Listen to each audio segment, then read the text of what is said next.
हैदराबाद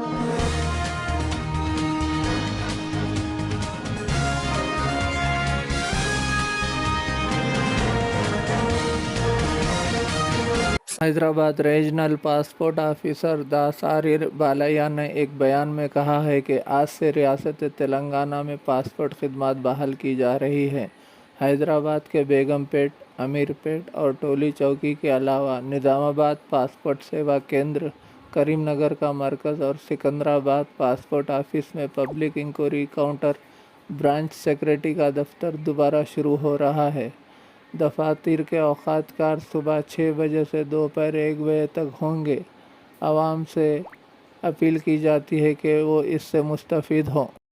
रियासत तेलंगाना के director general Mahender Reddy ने रियासती हाईकोर्ट को बताया कि रियासत भर में कोविड-19 क़ायद की खिलाफ वर्जी करने वालों के खिलाफ 7,49,000 केसेस दर्ज किए गए हैं।